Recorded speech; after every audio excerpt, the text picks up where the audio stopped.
What's going on, everybody, and welcome to another 60 feet 6 inches, your fantasy baseball home over at fakepigskin.com. I'm your host, Kyle Robert. Follow me on Twitter at NotoriousKRO. With me once again from across the pond, it's Ben Rolfe. What's up, Ben? Not much, Kyle. It's a long holiday weekend here, and extended by me having a couple of days off. And, well, I'm now off for 9 weeks looking after my daughter, so I am living the dream over here. Yeah, well, I'm one of us ought to be living that dream, and I'm happy for you that it is you. We're here obviously to talk fantasy baseball. There's a ton to get into today, but we have some kind of exciting stuff going on. Mr. Max Scherzer is trying to pull a Kerry Wood, which today would be let's see, what is today?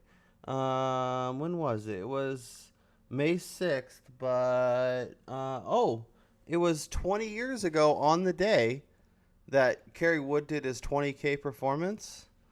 We go live to Washington Nationals Park, where Max Scherzer has 13 Ks through 5 innings. That's just insane. Could we be seeing Kerry Wood 2.0? Or maybe he goes, 21 strikeouts and breaks the record 20 years to the day? How insane would that be? He's already got his pitch count up at 93. I don't see him getting through another whole innings, let alone another 7 strikeouts. I think. Why? I can't see them letting him go 130, which he'll need to do. And if he's going to strike out, if he's going to strike out the whole of the next innings, he's going to have to pitch at least 9 more, which I don't see him going much over 110. Like, this is great and everything, but the Nationals have bigger aspirations than Max Scherzer striking 20 guys out. We'll see. We'll be on here for the next 30, 40 minutes or so. So we'll see how the K totals keep racking up. But teams are real dumb. I don't like you deflecting from Jakob Younis having 6 strikeouts through 3 innings. He's going for his own record, as in he's trying to strike out 10 for the first time in ever. You're just happy because your fantasy baseball team's finally producing some production. So here we are. It's a bit late. It's not late. It's the early part of May. We still have months and months and months. I've had teams that were in the cellar for half the season, and then by August they're competing, and then by September I've won it all. So it's far too early to throw in the towel. A team that might have to throw in the towel though is the LA Dodgers, who can't seem to have a rotation put together for more than 5 minutes. Rich Hill was supposed to pitch today and was scratched yet again. This was after he was supposed to be pitching last week. So he is now scheduled to pitch Tuesday, and that's because Clayton Kershaw ended up on the DL with tendonitis in his left bicep. So I guess, are you worried about Rich Hill ever pitching again? And what should we make of Kershaw? Is this just a little blip on the radar, or do you think there should be some serious concern with considering he has tendonitis in his pitching elbow? The thing with Rich Hill is just, I don't know, he's Rich Hill. He does this to us every year. He comes back, he's great for a stretch, and then he disappears again. So it's frustrating, and trouble is you can't actually really start him this week because you can't guarantee he won't get scratched again. In a weekly league. In daily leagues, you're going to just play him when he's available. But in weekly leagues, I'm not 100% sure you can actually start Rich Hill this week, unfortunately, which is a shame because when Hill's around, you need him to be starting every game he is there for. So on him, I'm not worried, but I would hold off starting him in a weekly league. Kershaw, it's interesting, isn't it? I think this is what we're going to have to start to expect from Clayton Kershaw, is these little disappearances onto the DL. I'm not sure it's anything I'd worry about right now. It may just be that the Dodgers have Rich Hill ready. They don't want to send Walker Buehler down again. I'm not quite sure how it works. He's been yo-yoed backwards and forwards so many times at this point.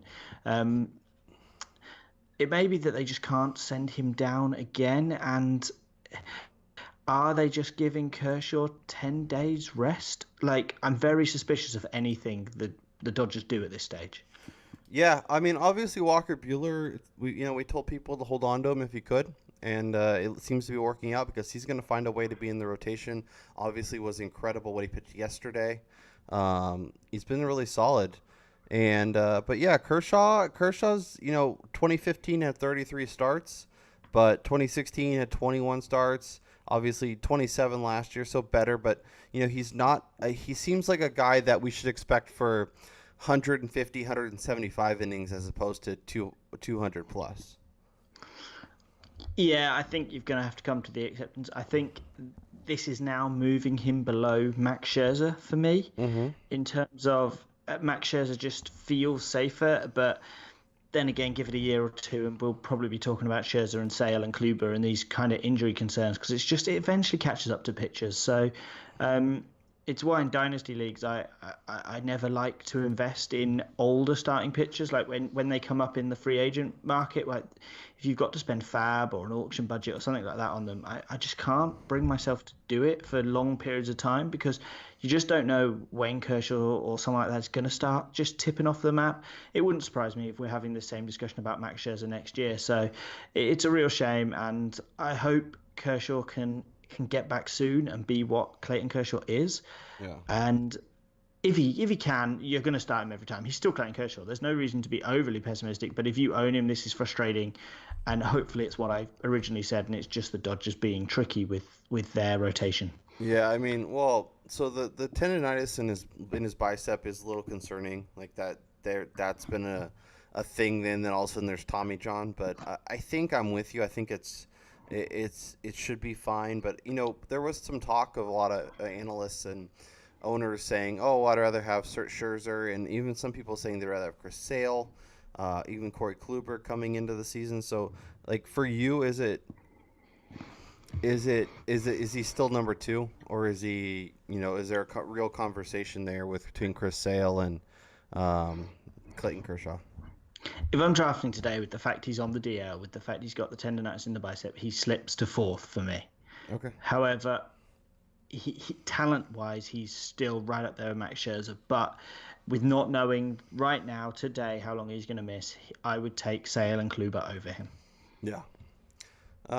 So it will be interesting to see how the Dodgers rotation kind of comes together. Obviously, Hill should be back. Kershaw hopefully comes back. Ryu has been kind of banged up. So Walker Buehler should be pitching in this rotation for the foreseeable future. Justin Turner's taken BP. His official rehab assignment hasn't been, been scheduled yet, but it should be coming soon the way he's progressing, which is good if you took time on Justin Turner. If you can only hold on to one guy, Justin Turner or Daniel Murphy, who do you expect to see back sooner and kind of helping your fantasy team? At this point, Turner, because I just don't know what to expect from Daniel Murphy. It feels like tumbleweeds when you talk about him. There just seems to be nothing new ever on him. Yeah, it's very weird. I thought I got him in one of our auction, I think our points league, and I was really excited about how little I paid for him, and I was like, oh, he'll be back, sometime in May, and we still haven't heard a thing, so I am starting to get a little concerned. Yeah, I remember he was about the only person you didn't overpay for.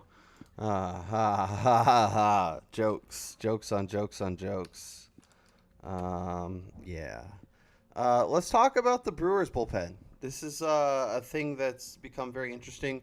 Obviously, Josh Hader, he had that kind of struggle in the 8th, but then stayed in and ended up getting the win in the 9th, even though he, quote-unquote, blew the save. The Brewers expected to get Corey Knebel back this week. This is still Josh Hader's job, right? It is, but with the caveat that if Josh Hader goes deep like he did on Monday, then Jeremy Jeffress got the saves the next 2 days. That's going to become Corey Knebel. So they're going to be co-closers to an extent. Hader is going to get the big ones, and he's going to probably be, if he's available, he'll probably be first choice. But as soon as he is unavailable for a couple of days, I think they turn back to Knebel. Jeffress goes back into a setup role. Maybe if Jeffress has pitched a couple of days and they want to give Hader an extra day, that's when Jeffress gets some saves. But I think initially Knebel won't see as many saves as you want, but I think he'll work his way back in. I think if Knable's good, they'll see the value of Josh Hader in the 6th, 7th innings, bridging to Knable. Like you think if Hader and Jeffers can pitch sort of 6, 7, 8 between them and get it to Knable, that's how I can see them working this. I'm on Twitter, and Jamal Collier covers the Nationals for let's see, who does he cover them for? MLB.com. And Yeah. he tweeted out on, when was this? May 1st that Dave Martinez, the manager, said that they knew Daniel Murphy would need a minimum of 6 months. So that's something they could have told us, I don't know, during the spring training or something, that way we knew when to expect him back. So that sounds like we won't be able to get him back for a while. So that's fun. Yeah, that's concerning. That's super fun. Okay, so Knable, is he a guy you're still holding on to in most leagues, and at least he'll get you should get you strikeouts in a setup role, and then there's a real shot he gets the job back? Or do you think he's a guy that you only hold in kind of deeper formats and find? No, I think he'll get the role back. I think he's a guy you keep hold of for now. You paid a good price for him normally, so I think you have to just stick with him for now. If not, I still think he can be a pretty good setup man for you, so he can be that good middle infield. The only thing that does worry me a little bit is that Brent Suter appears to have gone to the bullpen. Yeah, because he's terrible. Yeah, they're going with a 4-man rotation, but with just Dan Jennings in there, that was only one of the lefties, so I could conceivably see them putting Josh Hader in a role where they match him up with lefties. But with Brent Suter also there as a lefty, and also a guy who's a converted starter.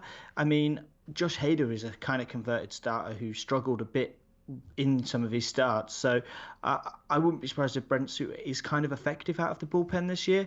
And what that probably means is that they'll use him in the high leverage situations, maybe in the 6th, 7th, when there's a lefty on board, and save Hader. So actually that might be bad for the stock of Knable, really, but I'm still going to hold on. I think he'll get, let's say, on average 1 out of every 3 saves to begin with, and that might work back up to 2 or all of them in the end. Yeah, it's the Hader thing, is the ability to use him for 2 innings is interesting, and definitely could be a part of why he ends up kind of back in a more of a setup role. But it's worth holding on to both guys and kind of seeing how this situation goes.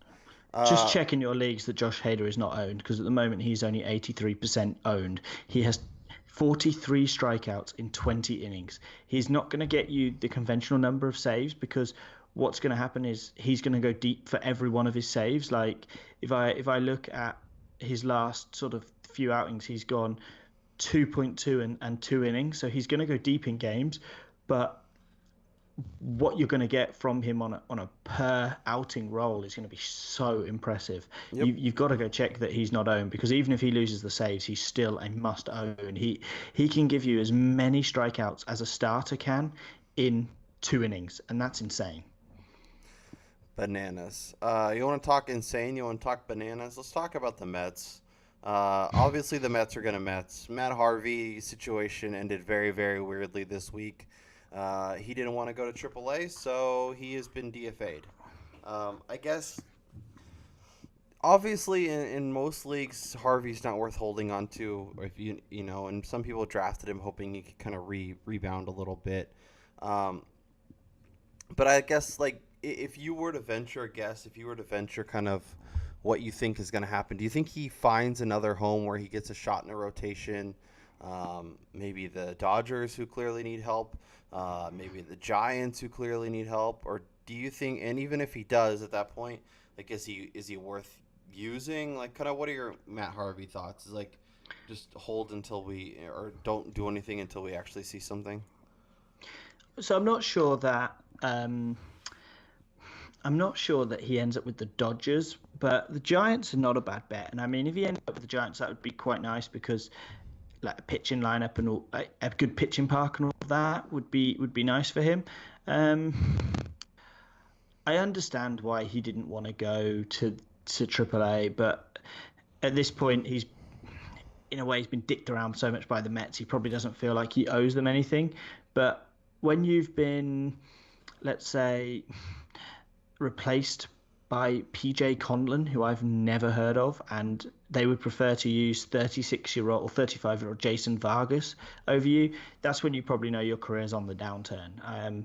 It's crazy how fast this Mets bullpen has gone from sort of guys we talked about, potentially 5 guys that could be top 30 for fantasy baseball with we were talking Matz, Wheeler, Syndergaard, DeGrom. We even talked about the guys that are now in the bullpen, the Gazelmans, the Seth Lugos, and now really Syndergaard is the only must own in that bullpen. Yeah, no, that rotation is very weird.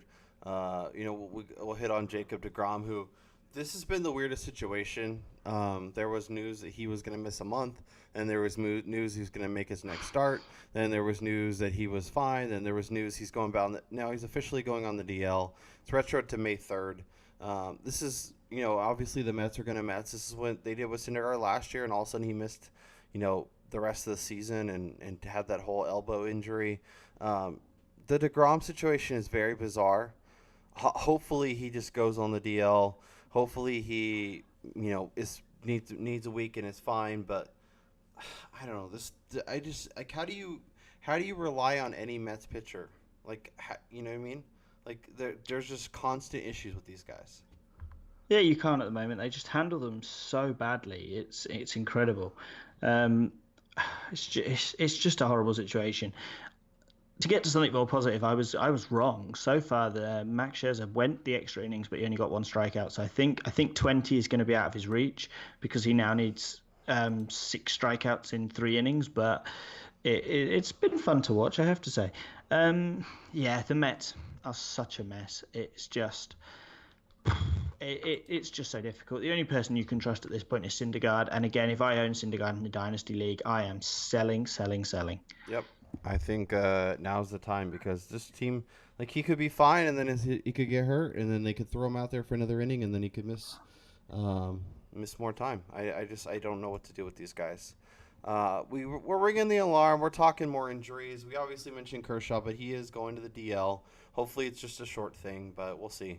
More Mets talk. Yoenis Cespedes pulled today with hip tightness, so we'll see about him. We'll see if it's just a quick needed a day off or 2 days off, or if it's going to be longer. And with the Mets, he'll probably end up getting thrown back out there and then end up missing a month. But gotta love the Mets. Let's talk about Yadier Molina, who's going to miss at least a month. He took a foul ball off the groin, had to have emergency surgery. Nothing about that sounds great. So he will be out for a while. So I want to throw out some catcher names to you and kind of get your thoughts. Wilson Ramos, who's actually kind of starting to regain some of that form that we saw 2 years ago in Washington. I'm starting to get excited. Obviously, he's more owned than a lot of catchers, but if he's floating around out there, I think he's definitely a interesting target. Kurt Suzuki and Francisco Cervelli are also good names. Do you have thoughts on or preferences on these guys? I like Kurt Suzuki, but Tyler Flowers eventually, I think, takes the majority of time in that role. Why? Why? Because they like Tyler Flowers. He's their Kurt guy. But Kurt Suzuki can hit, and he's crushing. I couldn't disagree more. I think eventually you will find Tyler Flowers takes more of that role. I think it may not be right now, but he will be the person that comes in. Cervelli is interesting to me because he's already hit 5 home runs this year and he's hitting 300.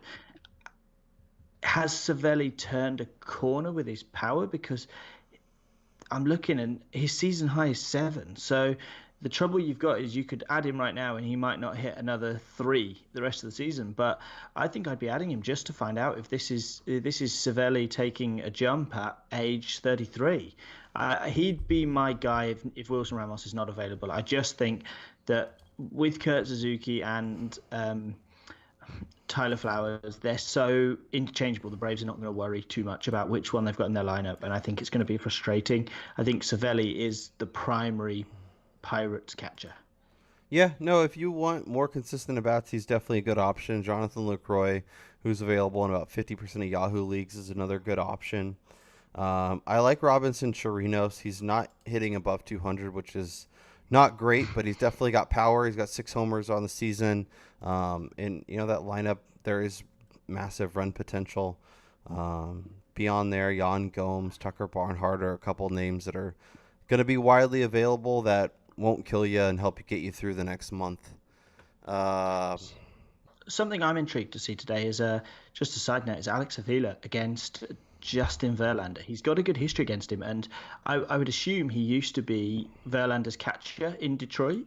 So something I'm now very intrigued about for sort of daily play is whether or not a catcher against someone he used to catch for is a good matchup for them. It's something I'd like to, if I had the time, spend more time looking into. But that's definitely something interesting. That's not going to help you particularly adding a player, but for me, I would actually add Tyler Flowers. I think he's very good. I think he's a good player to have on your roster in really deep leagues.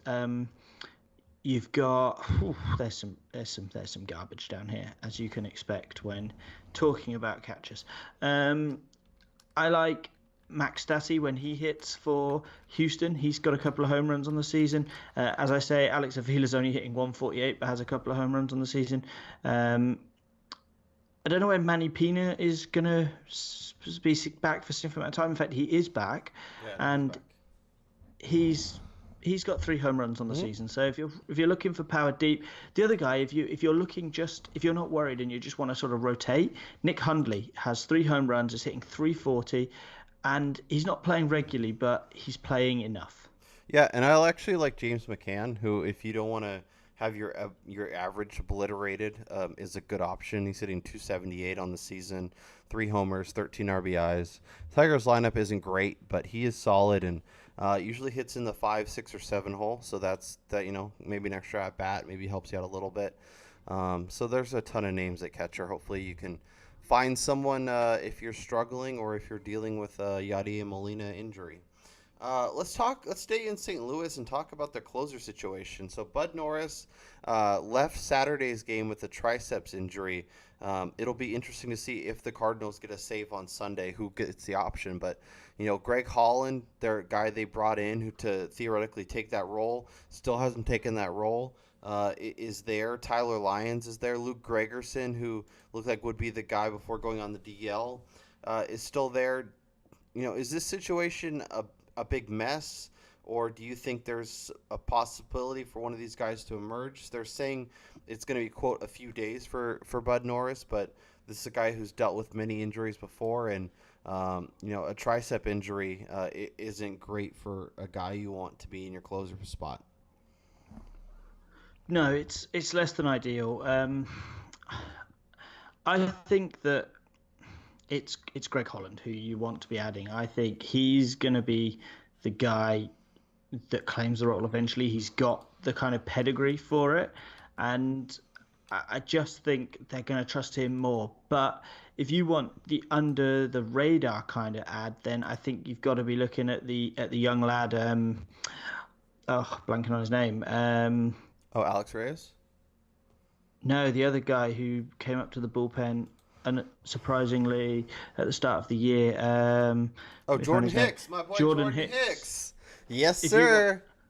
If you want a sort of more out there kind of thing, he's currently kind of doing a middle reliever role, but the way that Holland's been and the way that now Norris is injured, I think we could see Jordan Hicks get the role eventually. And my bet is that Jordan Hicks is the highest drafted of all of these relievers next year. Whether that means he ends with the role this year or whatever, I don't know. But he's the guy in Dynasty. If you're looking for a closer for the St. Louis Cardinals going forward, he's the guy I'm going out and buying.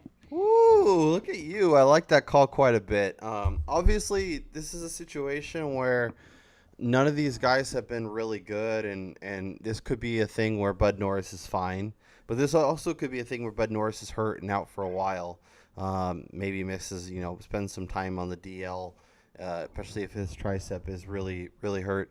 I like the Jordan Hicks call. He's definitely a guy that I was excited about coming into the season, especially because this was a situation in flux. But It looked like Norris had stolen the job. We'll have to see. Hicks has that strikeout ability. Hasn't been terrible. We'll see. I think the next couple days will give us a lot of insight and a lot of clarity. If you're in a deep league and you have flexibility, Hicks is a good name to target. I think in shallower leagues, I think Greg Holland or Luke Gregerson are probably the names you want to be adding. Let's keep moving and give you some more names you can be adding this week.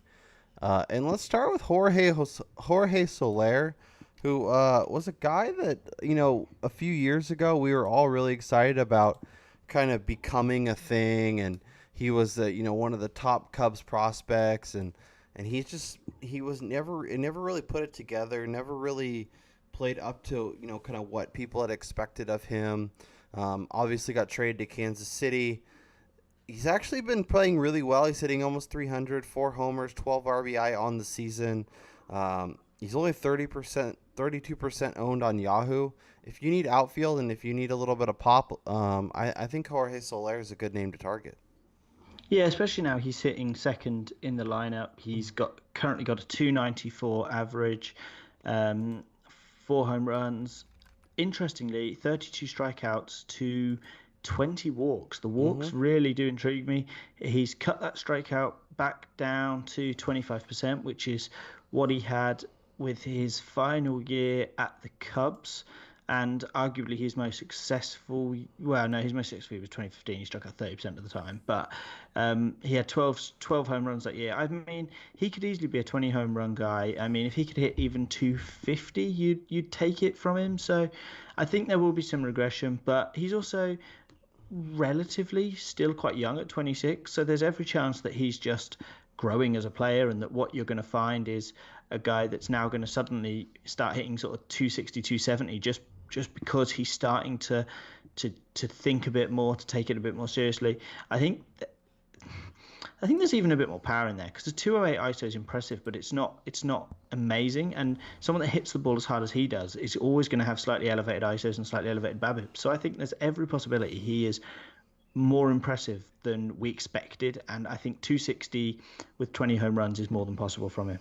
Yeah, well, and it seems like he's kind of taken a little more patience at the plate, and kind of the homers have dwindled down a little bit, and the average has gone up. So, and there goes Max Scherzer. So he'll end his day with 6.1 innings, 15 strikeouts, 2 walks, and 5 hits, the 111 pitches. So, that's that was nearly right. Pretty solid day there for old Maxie boy. But yeah, I mean, I think Soler is a good name. I think if he can hit, like you said, 260, 270, and 20-ish home runs, I could definitely be on board for that. The next guy on the list, he's not even 60% owned. And that's Michael Brantley, who's just crushing, hitting 330, 2 homers, 9 RBI, 7 runs. It's a good Indians offense that hasn't really gotten into full swing yet, but the potential is definitely there. And if you need that average bump, I think he's a great name to target. Yeah, I think he is, absolutely. He's going to hit around 300. You can feel fairly sure of that. I think if he can play the best part of the rest of the season, 15-15 is on the table for him. But at the moment, he's only stole 1 base. So I'd like to see that come up a bit more. But the way he's hitting, what he's doing, there's nothing abnormal here. And it's something I think we're going to see a lot of going forward. I'd be adding Michael Brantley in all leagues. I think average is such a rare thing to be able to find on the waiver wire. Mm-hmm. I want to throw out a couple names to see who you prefer. First, Michael Taylor. He's not even 50% owned on Yahoo. If you're looking for a speed punch, he's not hitting 200, which is a little terrifying, but he's got 10 steals on the season. He's been, hitting kind of in that middle part of the Nationals lineup, a really good one. And then the other option is Delino DeShields, another guy who's close to 50% owned. DeShields has been kind of dealing with injuries, but he has 4 stolen bases. He's hitting over 300 currently, and a couple homers, 4 RBI. If you need a speed punch, is Taylor worth taking the gamble on with that average problem, or would you rather go to Shields knowing you're going to get a little more solid average and maybe not quite the stolen base production? You're right. It is terrifying that Michael Taylor is still struggling under 200 when he's had 129 plate appearances. That is just incredible. I think it is Taylor for me that I would go for, just because the stolen base upside is there.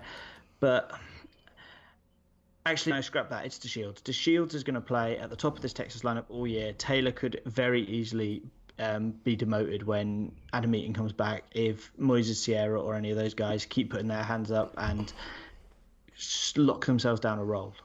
If you're looking for pure steals and you just want to get as many as you can, and you're fine with some of your average, I'm fine taking Michael Taylor. But like you said, if you're looking for an option that you can rely on longer term and won't kill your average, DeShields is a great option. Here's an idea. Go and pick up Brantley and Taylor at the same time. There you go. Now you're going to make up for that average, and you're going to get those steals, and maybe Brantley will throw in a few. Let's talk about some corner guys, and we'll start with Matt Adams, who over the last couple weeks is just absolutely crushing the baseball. Hitting .361, 5 homers, 13 RBIs, and 10 runs scored over the last 14 days. Hitting in the heart of the Nationals order. This guy has been good. We've seen, flashes. We saw it last year with some time in Atlanta. When he gets hot, he doesn't miss, and he keeps crushing. And Matt Adams, at least if for now, like Tristan Cockcroft of the ESPN Fantasy Baseball says, juice that orange. Grab Adams now, ride the lightning, enjoy what you can, and then if he starts to fall apart, then you cut him and find somebody else at that point.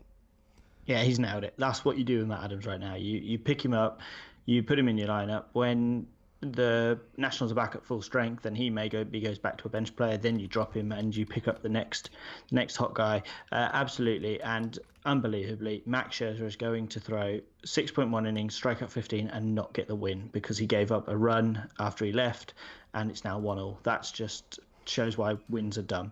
Yep, ban the win. But, yeah, quality start. I hope Damien's listening, and he should do this in our fantasy league. It might make me be 9th instead of 10th. The one thing I will say about Adams is Anthony Rendon is supposed to come back. Adam Eaton is supposed to come back, but Ryan Zimmerman's been not very good. Like, there's so many potential spots between the corner outfields and the first base and whatnot that they could find spots for Matt Adams to play, especially if he keeps hitting the way he's been hitting.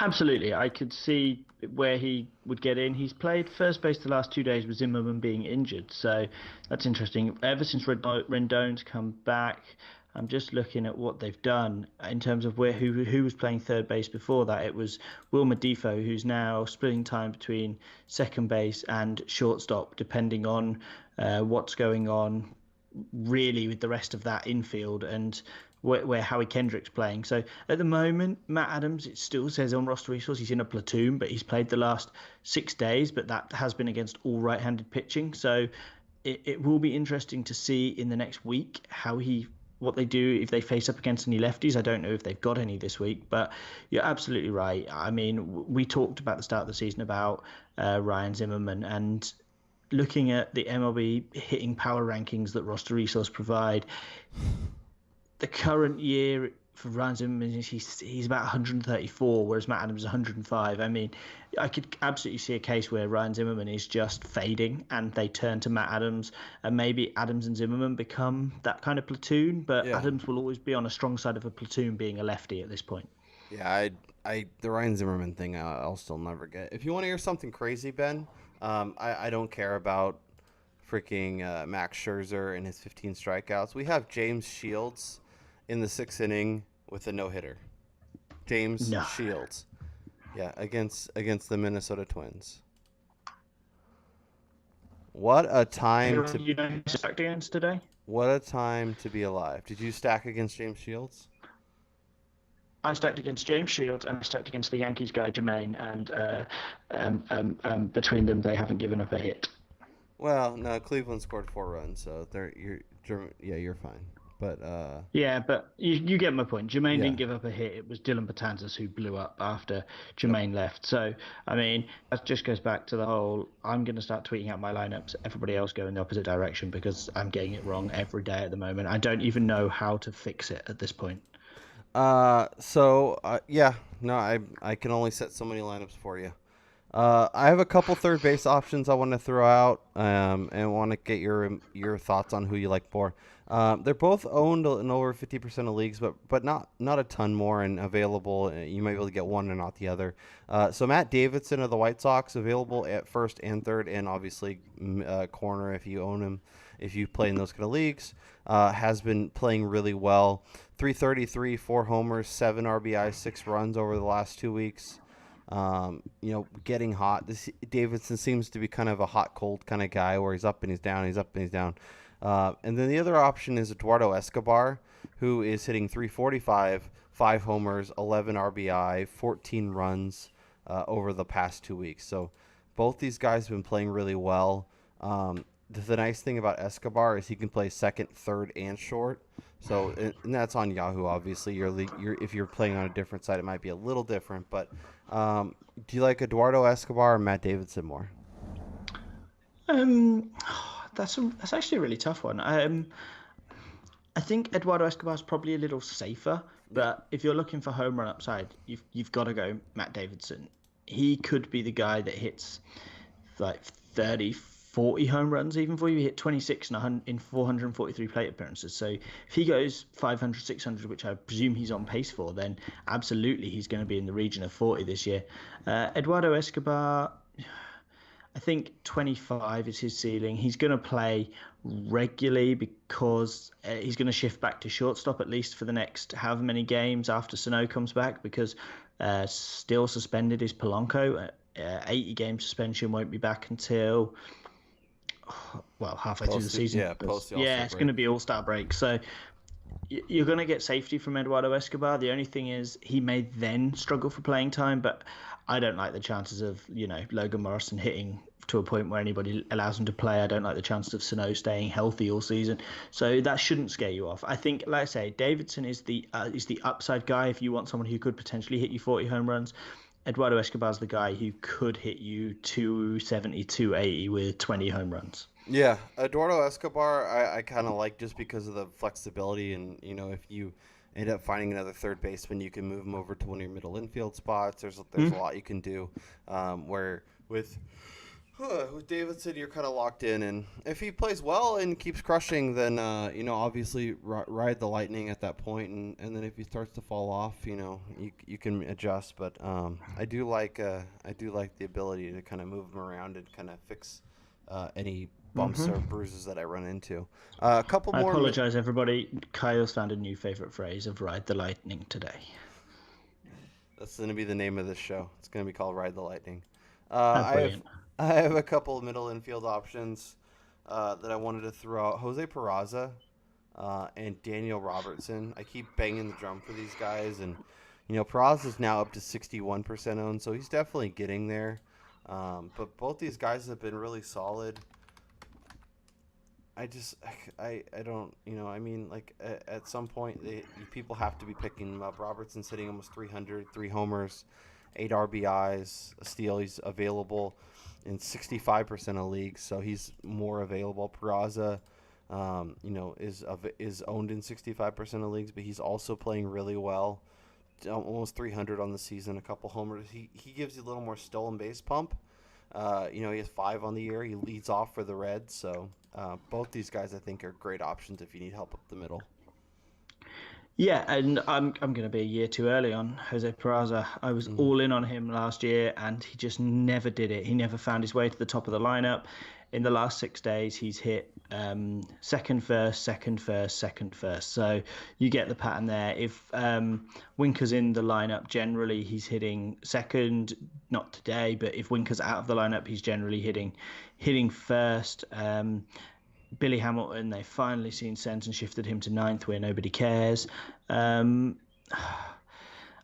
mean, Peraza's the guy here for me, just simply because I think what he's doing is not a fluke. I think 280 is well within his realm. I think if he gets the legs pumping, 30 steals is right there. My concern with Robertson is that we've seen a trend this week of less playing time. He sat Wednesday, he sat Saturday, both times against righties. He has played 2 out of the last 4 games against right-handed pitchers, but they're now starting to play Matt Duffy every day at third base.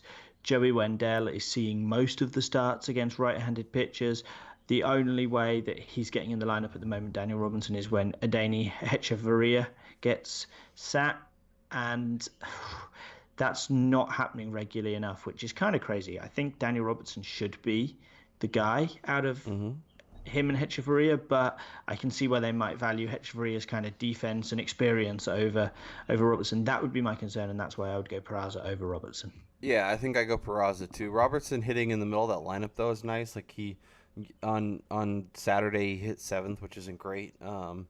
But he's been like a 5-hole hitter, so that's good to see. Would you rather own Robertson or Eduardo Escobar? Eduardo Escobar. Yeah, it's probably more reliable. All right. I think his playing time is safer. That's all it comes down to for me. It's just simply that for the first half of the season, Eduardo Escobar is going to play every single day without a doubt. You are going to question Daniel Robertson every day. He's going to be a guy you're going to be checking the lineups for every single day. Yeah, in weekly leagues that could get frustrating, especially if a couple righties pop up, and now he's playing two or 3 times in the week instead of 4 or 5. Let's shift our focus and talk some pitching. And we'll start with Trevor Williams, who's got a great opportunity this week against the Chicago White Sox. I guess talk to me about him and why you're excited about his potential. I mean, the only concern with him really, for me at the moment, is the strikeouts. He's really struggling with strikeouts. He's not a career strikeout pitcher. So this season, he's thrown 41 innings. He's only got 26 strikeouts. However, when he's faced teams like Philadelphia, who have struggled, he had 7 strikeouts in 6 innings.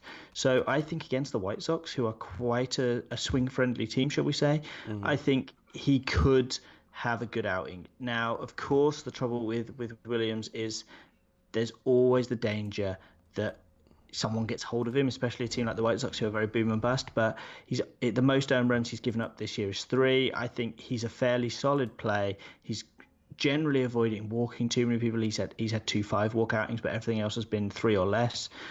I would be starting Trevor Williams in this matchup. I think it's a boom or bust one. This could easily be a game where he has 8 strikeouts in 6 innings and 1 earned run, 0 earned runs. But it could also be a game where he has 5 earned runs if the White Sox get hold of him. Yep. I like that call. Obviously, he doesn't have a ton of strikeouts upside, which is what so that kind of limits his potential upside. So for DFS options, he's probably not a great name to target. But yeah, if you're looking for some quality innings, a good outing, and a potential to get 5, 6, 7 strikeouts, I think Williams is a great name.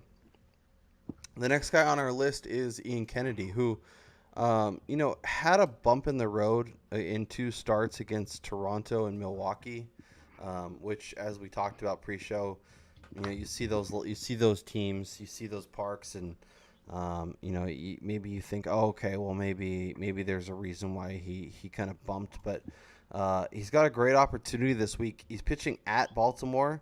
The Orioles are third in the league in strikeouts overall and strikeouts versus right-handed pitching. So, that's a great opportunity for Kennedy, who's gone 6 strikeouts and 2 walks and 7 strikeouts and 1 walk in his last 2 outings. So, should have a great opportunity to limit the damage, rack up some Ks, and have a great potential against Baltimore. Yeah, I'm not listening to you be negative about Ian Kennedy ever again. Ian Kennedy is God, and we should all start him all the time. Wasn't that your Matt Latos take too? How'd that work out for you? As badly as the Ian Kennedy one worked out last year for me. And I'm the one that loves bad pitching, but that's okay. I just never learn. I like the mid-range pitching, and I'm too slow to buy into the low-end pitches who are surprisingly good to start a season. It's going to be the same every year, and I'm never going to learn. Yep. Let's talk a little two-start options. We'll talk about some guys we would be comfortable using, and then we'll talk about some guys not so much. So Tyson Ross, both at home versus the Washington Nationals and the St. Louis Cardinals. You're comfortable using them in both those matchups? Yeah, I think I am. I think he's been really good this year at home. His only bad outing was his first one. Since then, at home, okay, he's only pitched at home once, and he had 5 strikeouts in 6 innings. So let's pretend I didn't start on that train. Um, he's done well either at San Diego, at San Francisco, or at Arizona, all pitchers' parks. He's been very successful in this season. I think he can be successful again at home. The trend of 26 strikeouts in the last 17 and two-thirds innings is really promising, and it's something I think he can build on. I think he's doing a really good job, and I'd be starting him this week. Yeah, I'm comfortable. I'm kind of with you. Washington, obviously, as we've seen, like when their lineup's good, when Matt Adams is rolling Bryce Harper, it could get really ugly. But then they also have some guys like Michael Taylor who can strike out and get out, and it should limit the damage not to be terrible. And that St. Louis matchup's really nice, especially no Molina. It's a little shorter. There's definitely opportunity. The next guy on the list I'm way more excited about, and that's James Paxton, who is on the road for both of his starts, but at Toronto and at Detroit, I think should it be opportunities for him to pitch really well. Yeah, crazy stat of the day. In his last start, James Paxton had a FIP of minus 0.98. He struck out 16 in 7 innings. And just a heads up, he's a guy that's been dropped in a ton of leagues because he had a rough outing to start the year at Cleveland. He had a rough outing to start the year in Texas where he gave up 11 earned runs combined. In his other 1, 2, 3, 4, 5 starts, he's only given up a total of 7 earned runs, and he struck out 17, 24, 34. He struck out 50 people in those 5 starts. So if you take away the bad 8 and two-thirds innings, in 30 innings he struck out 50 with just 7 earned runs. That's fairly impressive. I think James Paxton is a guy that I would be trusting plenty. He ran into a Texas lineup that can do damage, and he ran into Cleveland. He has had a bit of a home run problem this year, but I don't think that's something to worry about in these starts. Yeah, no, the Toronto one a little bit, but I'm not scared of either of these lineups. No, and they can both strike out a ton. If he had another 12, 13 strikeout day against either of these lineups, I wouldn't be surprised. Yeah, I mean, Toronto's in the top 10, and Detroit is in the top 20. Let's look at totals. Yeah, Toronto is number 3 in strikeouts, and Detroit's in the top 20. So, yeah, no, the potential is definitely there for him to do really well. My boy Blake Snell versus Atlanta at home or at Baltimore. I like that a lot. I think there's a ton of strikeout opportunity. Obviously, getting Atlanta away from SunTrust is a nice upgrade, and he should feast there. Yeah, I think they're both solid starts. I think he's been really good this year in most situations. Obviously, he's going to be hit or miss. That's just the way he is. He hasn't faced Baltimore yet this year, so I'd be interested to see how he does. My only concern is he is just giving up earned runs in every outing, which just puts a little bit of a dampener on it on every single outing when he gives up those 2 earned runs. It's not the end of the world, but it's just a little bit of a pissing on the fire kind of thing for me. It just makes me look at his line and look at it the next day and go, oh, really? He gave up 2 earned runs kind of thing. He's pitching really well. I would like to see him have a good start. The more concerning one's the Atlanta one. So if you were in a daily league and you're worried, I would probably sit him for the Atlanta one and start him on the road at Baltimore. I'd be comfortable using him for both, but yeah, I could see where you're coming from. It is a little frustrating when he allows a couple earned and knowing that Tampa might have an issue, winning that game, or at least for him going. But he's not getting a win if he allows 2 runs because his team can't do it for him. Yep. Couple guys with huge strikeout potential: Sean Newcomb at Tampa, at Miami, and Dylan Bundy home for Kansas City, home for Tampa Bay. Do you have a preference of the two? It's probably Bundy just because he's got the higher pedigree. He's been really good. They've both been really good this year in general. I mean, Bundy had that bad start last time out where he gave up. Well, actually, Bundy's been bad the last two times out, which do worry me a little bit, especially considering one of them was Tampa Bay. But I think the way he started the year, I'm going to stick with Bundy. I'm very impressed with Newcomb, but in his two kind of actually sorry Newcomb's Tampa Bay and Miami, isn't he? Yeah, it's Newcomb absolutely because they are both ones he can take full advantage of on the road. Sorry, when it comes to matchups, I'm going to elevate Newcomb here. On a normal week where it wasn't so lopsided on the matchups, it would probably be Bundy just because I back the talent a little bit more. But I think Tampa Bay and Miami in those two parks is much more preferable to pitching in Baltimore twice. Yep, and I also like the fact that Newcomb's pitching in Tampa and Miami instead of one of those Yeah, being in Atlanta. But yeah, I think both are great options, and they're right on par with Blake Snell for me this week. yeah, right around there. Let's talk about some guys we want to avoid, and let's start with Drew Pomeranz, who it's been a rough return to the rotation for him. I have some questions on how fully healthy he is, and he's still trying to gain some of his traction. He's at the Yankees and then he's at Toronto. That seems like a recipe for disaster. Yeah, I vaguely remember he was bad in his sort of tune-up starts as well. Like he had a 4.15 ERA in his one start at AAA. I don't know quite off the top of my head what that kind of works out to, but that wasn't great. Like it wasn't that impressive, so that concerns me if he was actually ready. So perhaps Pomeranz is a guy to pick up and stash and hope that he's going to improve as the season goes on. But right now, I'd be sitting him, especially on two road starts in those two parks. Yep. He's allowed 3 earned or more in his first 3 starts, and that was at Oakland versus Tampa and versus Kansas City. Not exactly murderer's row of lineups. Oakland's pretty good, but Tampa and Kansas City have questions for sure. So, the Yankees could go ham on him, and Toronto could do much of the same. Luis Castillo is a guy that I know a lot of people were really excited about coming into the year, but things have not gone well for him. This week he is versus the Mets, and then he's at the Dodgers. Is Castillo a guy we just need to kind of let sit on our bench until we feel better about kind of what he's shown us?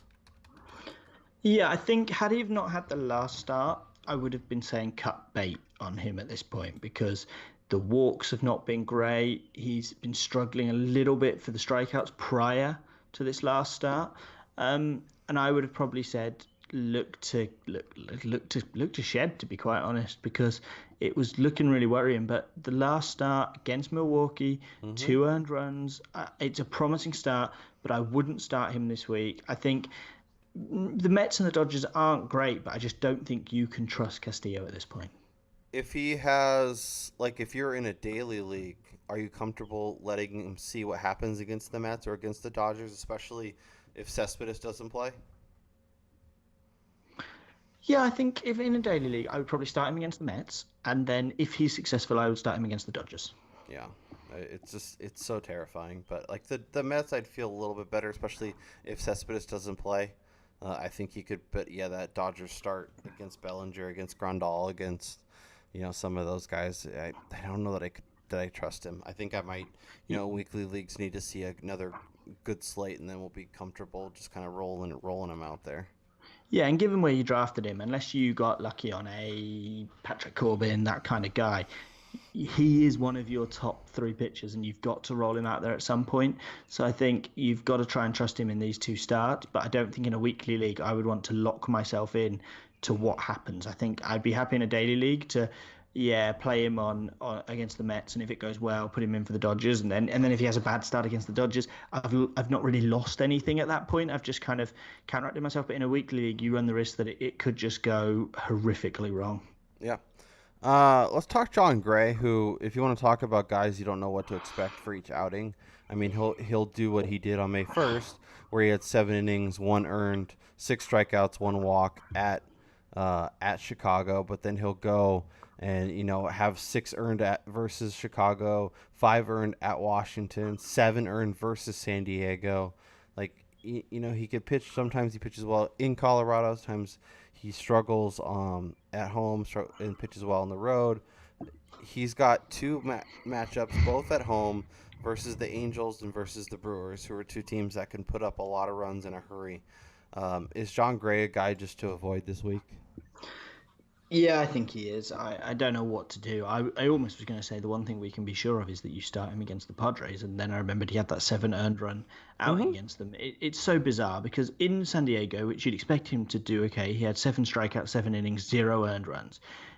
He then pitched 5 days later against San Diego in Coors Field, and he gave up 7 earned runs in 5 innings. He then pitched against San Diego to end April, and went 6 innings with 11 strikeouts and earned runs. Sorry, against San Diego in Coors Field. I mean, what the hell, John Gray? It's just such a difficult person to trust. I mean, I don't know what to do with him anymore. I remember now why I don't draft him, because he's just such a headache.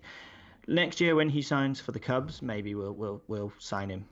We'll draft him and be happy. But hopefully he's going somewhere else next year where we can try and trust him. But the trouble is he's even sucked in parks like Washington this year, so it's very hard to trust John Gray at all at the moment. If you can have one pitcher for the rest of the year, Luis Castillo or John Gray? I think it would be. I think it would be John Gray, because track record he got, which I know it's only 3 years, and two of them were quite bad, but he had last year where he sort of turned it around. I'm talking myself out of it now. Is my life on the line here? Because I think I might just go and hand myself over right now, because I don't trust either of them. You can just have Drew Pomeranz and call it a day. Oh, I'd rather have an injured Clayton Kershaw. I'd rather have Clayton Kershaw who has to pitch right-handed. I think I might go Castillo because John Gray, you literally have no idea what to do.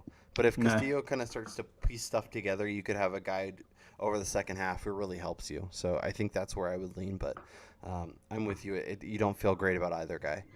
All right, Betty boy, this was fun. Good to catch up. Good to talk some baseball. If you're on our YouTube, make sure you're leaving questions. We're happy to answer or help you with different things. Obviously, on Twitter as well. You can see our handles there. Definitely throw us a follow. And if you're into fantasy football, the Angle of Pursuit is back. I was joined by Jared Smola this week to talk rookie running backs and rookie receivers. Matt Harmon will be on this week to talk some more receivers. So make sure you're checking that as well. But for Ben Rolfe, I'm Kyle Robert, and we'll talk to you guys next time.